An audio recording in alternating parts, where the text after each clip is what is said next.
कृपया चैनल को सब्सक्राइब करें। धन्यवाद। सूर्य देव का तेज है न्यारा, सप्त रंगों से जगत सवारा। जीवन का हर अंधियारा मिटाते, सच्चे भक्त का भाग्य जगाते। सूर्य देव की जय। हे सूर्य देव, आप हम सभी भक्तों पर अपनी कृपा सदा ही बनाए रखना। सभी भक्तों के घर परिवार में सुख समृद्धि का वास देना। मित्रों, हमारे सनातन धर्म में रविवार का दिन सूर्य देव को समर्पित किया गया है। ज्योतिष शास्त्र के अनुसार 9 ग्रहों में से सूर्य देव को सभी ग्रहों का राजा माना गया है। सूर्य देव की पूजा आराधना करने से कुंडली के सभी दोष दूर हो जाते हैं और साथ ही सूर्य देव का आशीर्वाद भी प्राप्त होता है। कुंडली में सूर्य यदि मजबूत अवस्था में हो तो व्यक्ति को समाज में मान सम्मान और सुख समृद्धि की प्राप्ति होती है। कहा जाता है कि जो भी भक्त रविवार के दिन सूर्य देव की पूजा आराधना करता है और उनकी इस कथा का श्रवण करता है, भगवान सूर्य देव उस व्यक्ति पर सदा ही अपनी कृपा बनाए रखते हैं। तो चलिए मित्रों, नवग्रहों के स्वामी सूर्य देव को प्रणाम करते हुए सुनते हैं रविवार के दिन सूर्य देव की पौराणिक कथा। आशा करते हैं आप कथा को पूरे सच्चे मन से श्रवण करेंगे और कथा शुरू होने से पहले सूर्य देव की जय जरूर कहे। मित्रों, प्राचीन समय की बात है। एक गांव में एक बुढ़िया रहती थी। उसके पास बहुत धन नहीं था, लेकिन वह संतुष्ट और खुशहाल जीवन जीती थी। वह नियमित रूप से प्रत्येक रविवार का व्रत किया करती थी। इसी प्रकार वह हर रविवार को व्रत करती और सुबह जल्दी उठकर स्नानादि से निवृत्त होकर अपने घर के आंगन को गोबर से लीपकर साफ सुथरा करती थी। यह उसकी आदत थी कि वह सुबह सूर्योदय से पहले उठकर अपने घर को सजाती और भगवान सूर्य देव की आराधना करती थी। सूर्य देव की पूजा के बाद वह व्रत कथा सुनती और सूर्य देव को भोग लगाती। वह दिन में केवल एक बार भोजन करती थी और बाकी दिन पूजा पाठ में ही बिताती थी। सूर्य भगवान की अनुकंपा से बुढ़िया को किसी प्रकार की चिंता एवं किसी भी प्रकार का कोई कष्ट नहीं था एवं उसका जीवन सुखमय था। उसकी भक्ति इतनी सच्ची थी कि वह सभी प्रकार के सांसारिक दुखों से दूर थी। अब तो समय के साथ उसकी मेहनत और भक्ति का फल उसे मिलने लगा और धीरे धीरे उसका घर धन धान्य से भरपूर होने लगा। उस बुढ़िया को सुखी और संपन्न होते देख उसकी पड़ोसन उससे जलने लगी, क्योंकि अधिक आयु होने के कारण बुढ़िया अब गाय की सेवा नहीं कर सकती थी, तो इसलिए उसने कोई गाय नहीं पाल रखी थी। असल में बुढ़िया अपनी पड़ोसन के आंगन में बंधी गाय का गोबर घर लीपने के लिए ले आती थी, ताकि वह अपने घर को साफ सुथरा कर सके और पूजा कर सके। बुढ़िया की संपन्नता देख उसकी पड़ोसन को उससे जलन होने लगी थी। पड़ोसन को लगता था कि बुढ़िया के पास गाय तो नहीं है, फिर भी वह हर रविवार अपने आंगन को मेरी गाय का गोबर ले जाकर लीपती है, और यह बात पड़ोसन को बहुत खलती थी। एक रविवार को पड़ोसन ने अपनी गाय को घर के भीतर बांध लिया ताकि बुढ़िया को गोबर न मिले। बुढ़िया को इस बात का अंदाजा नहीं था। जब उसने देखा कि गोबर नहीं है, तो वह निराश हो गई और अपने आंगन को लीप नहीं पाई। उसने उस दिन सूर्य देव की पूजा नहीं की और भोग भी नहीं लगाया। बुढ़िया पूरे दिन उपवास में रही और भूखी प्यासी सो गई। उसकी श्रद्धा और आस्था सूर्य देव के प्रति अडिग थी, लेकिन बिना पूजा के वह बहुत दुखी थी। प्रातः काल जब सूर्योदय से पूर्व उस बुढ़िया की आंख खुली, तो वह अपने घर के आंगन में सुंदर गाय और बछड़े को देखकर हैरान हो गई। गाय को आंगन में बांधकर उसने जल्दी से उसे चारा लाकर खिलाया। बुढ़िया की पड़ोसन ने उस बुढ़िया के आंगन में बंधी सुंदर गाय और बछड़े को देखा तो वह उससे और अधिक जलने लगी। तभी गाय ने सोने का गोबर किया। गोबर को देखते ही पड़ोसन की आंखें फटी की फटी रह गई। पड़ोसन ने उस बुढ़िया को आसपास न पाकर तुरंत उस गोबर को उठाया और अपने घर ले गई। इसके बाद पड़ोसन अपनी गाय का गोबर वहां रखाई और इस तरह वो रोज यही करने लगी। सोने के गोबर से पड़ोसन कुछ ही दिनों में धनवान हो गई। गाय प्रतिदिन सूर्योदय से पूर्व सोने का गोबर किया करती थी और बुढ़िया के उठने के पहले पड़ोसन उस गोबर को उठाकर अपने घर ले जाती थी। और बहुत दिनों तक बुढ़िया को सोने के गोबर के बारे में कुछ पता ही नहीं चला। बुढ़िया इसी तरह हर रविवार को भगवान सूर्यदेव का व्रत करती रही और कथा सुनती रही। लेकिन जब एक दिन सूर्य भगवान को जब पड़ोसन की चालाकी का पता चला तो उन्होंने तेज आंधी चलाई। आंधी का प्रकोप देखकर बुढ़िया ने गाय को घर के भीतर बांध दिया। जब सुबह उठकर बुढ़िया ने सोने का गोबर देखा तो उसे बहुत आश्चर्य हुआ। उस दिन के बाद से बुढ़िया गाय को घर के भीतर बांधने लगी। सोने के गोबर से बुढ़िया कुछ ही दिन में बहुत ही अधिक धनी हो गई। उस बुढ़िया के धनी होने से पड़ोसन बुरी तरह जल भुनकर राख हो गई और उसने अपने पति को समझा बुझाकर नगर के राजा के पास भेज दिया। सुंदर गाय को देखकर राजा बहुत खुश हुआ। उसने गाय को महल में ही रखवा लिया। सुबह जब राजा ने सोने का गोबर देखा तो उसके आश्चर्य का ठिकाना न रहा। अब तो बुढ़िया सूर्य देव से अपनी गाय वापस पाने के लिए प्रार्थना करने लगी। सूर्य भगवान को भूखी प्यासी बुढ़िया को इस तरह प्रार्थना करते देख उस पर बहुत करुणा और दया आई। उसी रात सूर्य भगवान ने राजा को स्वप्न में कहा, राजन, बुढ़िया की गाय व बछड़ा तुरंत लौटा दो, नहीं तो तुम पर विपत्तियों का पहाड़ टूट पड़ेगा, तुम्हारा महल नष्ट हो जाएगा। सूर्य भगवान के स्वप्न से बुरी तरह भयभीत राजा ने प्रातः उठते ही गाय और बछड़ा बुढ़िया को लौटा दिया। साथ ही राजा ने बहुत सा धन देकर बुढ़िया से अपनी गलती के लिए क्षमा मांगी। राजा ने पड़ोसन और उसके पति को उनकी इस दुष्टता के लिए दंड दिया। फिर राजा ने पूरे राज्य में घोषणा कराई कि सभी स्त्री पुरुष रविवार का व्रत किया करें। रविवार का व्रत करने से सभी लोगों के घर धन धान्य से भर गए। राजनगर में चारों ओर खुशहाली छा गई। स्त्री पुरुष सुखी जीवन यापन करने लगे तथा सभी लोगों के शारीरिक कष्ट भी दूर हो गए। मित्रों, पहली कथा समाप्त हुई। बोलिए सूर्य भगवान की जय। जय जय सूर्य देव। अब सुनते हैं सूर्य देव की दूसरी कथा। प्राचीन समय की बात है। संतपुरा नगर में एक निर्धन ब्राह्मण रहता था। वह सूर्य देव का अनन्य भक्त था। ब्राह्मण संसार के सुख दुख से परे केवल सूर्य देव की आराधना में लीन रहता था। वह हर रोज सुबह सबसे पहले नहाता और सूर्य भगवान की पूजा करता था। उसके बाद अन्य काम किया करता था। उसकी भक्ति इतनी गहरी थी कि उसकी सुबह की पहली किरण और शाम की अंतिम पूजा सूर्य भगवान को समर्पित होती थी। लेकिन भक्ति के इस मार्ग ने उसे संसार के कठोर सत्य गरीबी से दूर नहीं किया। उसकी झोपड़ी टूटी फूटी थी और पेट भरने के लिए घर में एक समय का भोजन भी नहीं हो पाता था। उसकी पत्नी रोज उसे ताने देती, दिन भर पूजा करते हो लेकिन घर में चूल्हा जलाने को अन्न तक नहीं होता है। भला कहीं भक्ति से पेट भरता है तो क्या ही बात होती। ब्राह्मण हर रोज अपनी पत्नी की बातें सुनता लेकिन अपनी भक्ति से डिगता नहीं था।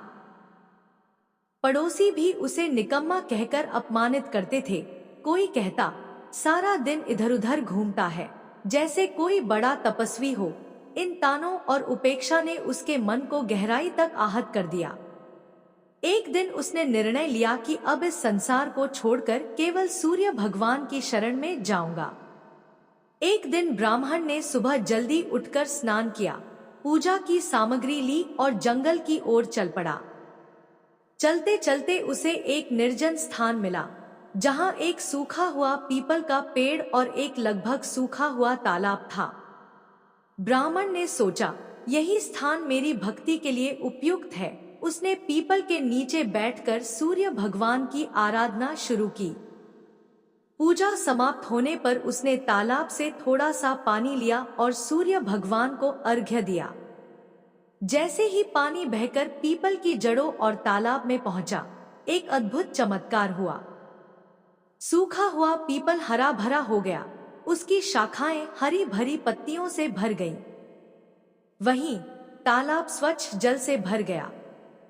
जब ब्राह्मण ने सूर्य देव की आवाज सुनी तो वह घबरा गया और सोचने लगा कि इस पीपल में कोई भूत रहता है, जरूर वही मुझे आवाज दे रहा है। और ब्राह्मण बिना कुछ कहे वहां से लौट गया। अब तो हर रोज जब ब्राह्मण पूजा करता तभी उस तालाब से आवाज आने लगती। रोज यह सुन सुनकर वो चिंतित होकर दुबला होने लगा। ब्राह्मण की पत्नी कभी कभी उससे मिलने जंगल में जाती थी। एक दिन उसने अपने पति से पूछा, आप दिन पर दिन दुबले हुए जा रहे हैं। उसने अपनी पत्नी को सारी घटना कह सुनाई। उसकी पत्नी, जो सामान्यतः उसे ताने देती थी, इस बार अपने पति की बात सुनकर गंभीर हो गई। उसने कहा, यह कोई भूत प्रेत नहीं है, यह स्वयं सूर्य भगवान है, जो तुम्हारी भक्ति से प्रसन्न होकर तुम्हें वरदान देना चाहते हैं। ब्राह्मण ने चिंतित होकर पूछा, लेकिन मैं उनसे क्या मांगू? मेरी मांग छोटी हो तो जीवन भर पछतावा रहेगा, और अगर मैं कुछ भूल गया तो? पत्नी ने मुस्कुराते हुए कहा, तुम्हें उनसे यह मांगनी चाहिए कि नौखंड के महल में सोने के पालने में अपने पोते को झूलते हुए अपनी आंखों से देख सको। इससे तुम्हें धन, संतान, सुख और दीर्घायु सब कुछ मिल जाएगा। अगले दिन ब्राह्मण ने उसी स्थान पर जाकर सूर्य भगवान की पूजा की। पूजा के अंत में सूर्य भगवान फिर प्रकट हुए और बोले, हे ब्राह्मण, अब बोलो तुम्हारी क्या इच्छा है? ब्राह्मण ने साहस बटोरकर वही शब्द कहे जो उसकी पत्नी ने सिखाए थे। सूर्य भगवान मुस्कुराए और बोले, तथास्तु, तुम्हारी मनोकामना पूरी होगी। जब ब्राह्मण घर लौटा तो उसने देखा कि उसकी टूटी फूटी झोपड़ी की जगह एक विशाल और भव्य महल खड़ा था। महल के चारों ओर दास दासियां कार्य कर रही थी। अंदर से उसकी पत्नी सुंदर वस्त्रों और आभूषणों से सजी हुई बाहर आई और बोली, स्वामी, यह सब आपकी भक्ति का फल है। सूर्य भगवान ने आपकी मनोकामना पूरी कर दी। ब्राह्मण ने विस्मित होकर पूछा, इतना धन लेकर हम करेंगे क्या? पत्नी ने उत्तर दिया, हम इसे धर्म और परोपकार के कार्य में लगाएंगे। यज्ञ, हवन और दान पुण्य से ही इस धन का सही उपयोग होगा। और इस प्रकार से ब्राह्मण की ख्याति शीघ्र ही नगर भर में फैल गई। जब राजा को इस बात का पता चला तो उसने ब्राह्मण को अपने दरबार में बुलाया और पूछा, कल तक तो तुम्हारे पास खाने को अन्न नहीं था, आज यह वैभव कहां से आ गया? क्या तुमने चोरी की है? डर के कारण ब्राह्मण ने पूरी घटना विस्तार से राजा को बताई। राजा ने कहा, क्या सूर्य देव मेरी मनोकामना भी पूरी करेंगे? मेरे पास सब कुछ है, परंतु संतान सुख से वंचित हूं। ब्राह्मण ने राजा को सूर्य भगवान की आराधना की विधि बताई और राजा ने पूरे नियम और श्रद्धा से सूर्य भगवान की पूजा की। कुछ ही समय बाद सूर्य भगवान ने राजा को एक तेजस्वी पुत्र का आशीर्वाद दिया और इस प्रकार से सभी लोग सुख पूर्वक जीवन व्यतीत करने लगे। मित्रों, इस कथा से हमें यह सीख मिलती है कि सच्ची भक्ति में अद्भुत शक्ति होती है। भक्ति का मार्ग कठिन अवश्य है, परंतु यदि श्रद्धा और समर्पण सच्चा हो तो ईश्वर की कृपा से असंभव भी संभव हो सकता है। ब्राह्मण की निष्ठा और विश्वास ने न केवल उसे सुख समृद्धि प्रदान की, बल्कि संसार को यह संदेश भी दिया कि धर्म और परोपकार से ही सच्चा जीवन संभव है। कथा समाप्त हुई। बोलिए मित्रों, सूर्य नारायण भगवान की जय। अब सुनते हैं अंतिम कथा। एक समय की बात है जब सूर्य नारायण भगवान अपनी पत्नी रानी संज्ञा के साथ सुखमय जीवन बिता रहे थे। एक दिन रानी संज्ञा के मायके से संदेश आया कि उन्हें अपने पीहर आकर कुछ समय बिताना चाहिए। रानी संज्ञा का मायके जाने का मन नहीं था, लेकिन सूर्य भगवान ने उन्हें समझाया और आग्रह किया कि वह मायके जाए। उन्होंने वादा किया कि वह उनके लिए बहुत सारी सुंदर और उपयोगी वस्तुएं भेजेंगे और इस तरह से रानी संज्ञा मायके चली गई। कुछ समय बाद सूर्य भगवान ने उनके लिए कई वस्तुएं भेजी, जिनमें चौपड़ पासा, पचेटा, आती डोरा और मिठाइयां थी। उन्होंने इन वस्तुओं को बड़े प्यार से भेजा ताकि रानी संज्ञा खुश हो सके। रानी संज्ञा की भाभिया स्वभाव से चंचल और मजाकिया थी। उन्होंने सूर्य भगवान द्वारा भेजे गए इन उपहारों के डिब्बों को खोला और सारा सामान निकालकर उनकी जगह कंकड़, पत्थर और कांटे भर दिए, और फिर उन्होंने डिब्बों को वैसे ही बंद कर दिया जैसा उन्हें मिला था। जब रानी संज्ञा ने इन डिब्बों को खोला और उनमें से सामान निकालने के लिए हाथ डाला तो उनके हाथ में कांटे चुभ गए। उनकी भाभिया यह देख जोर जोर से हंसने लगी। यह देखकर रानी संज्ञा को बहुत गुस्सा आया, लेकिन वह कुछ कह नहीं पाई। कुछ समय बाद सूर्य भगवान रानी संज्ञा को वापस लेने आए, लेकिन जब रानी संज्ञा ससुराल लौट आईं, तो उन्होंने सूर्य भगवान से बात करना बंद कर दिया। यहाँ तक कि वह अपनी सासू माँ और अन्य परिजनों से भी कोई बात नहीं करती थी। अब तो सूर्य भगवान को यह बात बहुत अजीब लगने लगी। उन्होंने अपनी माँ से पूछा, माताजी, क्या रानी संज्ञा आपसे बात करती है? उनकी माँ ने कहा, नहीं बेटा, जब से वह मायके से लौटी है उन्होंने किसी से बात नहीं की। सूर्य भगवान को यह चिंता का विषय लगा। उन्होंने अपनी माँ से कहा, आज आप उनसे कहिए कि घर में साल यानी चावल की बोरी रखी है, उससे चावल निकालें, लेकिन ध्यान रखें कि एक भी चावल टूटना नहीं चाहिए। जब रानी संज्ञा को यह काम बताया गया तो वह और अधिक दुखी हो गई और उन्होंने अकेले में बैठकर रोना शुरू कर दिया। फिर वह छत पर गईं और चिड़ियों को पुकारने लगी। उन्होंने चिड़ियों से कहा, मैंने हमेशा तुम्हें दाना डाला है, अब मेरी मदद करो और इन चावलों को छील दो। चिड़ियों ने उनकी पुकार सुनी और सभी चावल छीलकर उड़ गईं। सायंकाल में सूर्य भगवान ने अपनी माँ से फिर पूछा, माताजी, रानी संज्ञा ने कुछ कहा? माँ ने जवाब दिया, नहीं बेटा, वह कुछ नहीं बोली।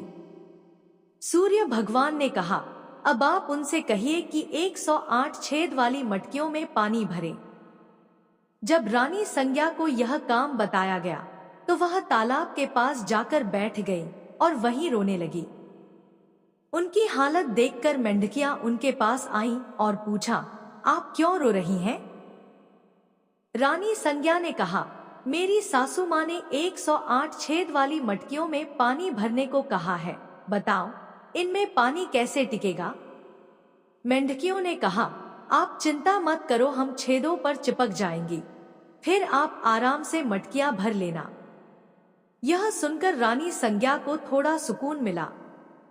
मेंढकियों ने अपनी बात रखी और रानी संज्ञा ने आसानी से मटकियों को पानी से भर दिया। उस दिन भी सूर्य भगवान ने अपनी माँ से पूछा, माताजी, रानी संज्ञा ने कुछ कहा? माँ ने जवाब दिया, नहीं बेटा, वह अभी भी चुप है। सूर्य भगवान ने कहा, अब आप उनसे कहिए कि बाग में उनकी मासी जी आई हैं, उनसे मिलने जाए, और उनसे यह भी कहिए कि जिस तरफ धागे बिखरे हैं उस तरफ जाए। अगले दिन सूर्य भगवान एक महिला का रूप धारण करके बाग में बैठ गए। उन्होंने घूंघट डाल रखा था और धीरे धीरे रोने लगे। जब रानी संज्ञा वहां आई तो उन्होंने उस महिला को रोते देखा तो रानी संज्ञा ने पूछा, तुम क्यों रो रही हो? क्या कोई मुसीबत है? सूर्य भगवान महिला के स्वर में बोले, आपकी मुसीबत के सामने मेरी मुसीबत कुछ नहीं है। यह सुनकर रानी संज्ञा फूट फूट कर रोने लगी। उन्होंने कहा, मैं अपने मायके नहीं जाना चाहती थी, फिर भी उन्होंने मुझे जबरदस्ती भेज दिया। वादा किया था कि अच्छी अच्छी वस्तुएं भेजेंगे, लेकिन उन्होंने डिब्बों में कंकड़, पत्थर और कांटे भेज दिए। जब मैंने डिब्बे खोले तो मेरे हाथ कांटों से घायल हो गए। वापस आने पर उन्होंने साल में से चावल निकालने को कहा और एक भी चावल टूटने नहीं चाहिए। फिर उन्होंने 108 छेद वाली मटकियों में पानी भरने का आदेश दिया। यह कहते कहते रानी संज्ञा की आंखों से आंसू बहने लगे। रानी संज्ञा की बात सुनकर सूर्य भगवान ने उनका हाथ पकड़ लिया और अपने असली रूप में आ गए। उन्होंने कहा, रानी संज्ञा, चुप हो जाओ। मैंने तुम्हारे लिए चौपड़ पासा, मिठाई और सुंदर वस्तुएं भेजी थी। यह सब तुम्हारी भाभियों का मजाक था, मेरी कोई गलती नहीं थी।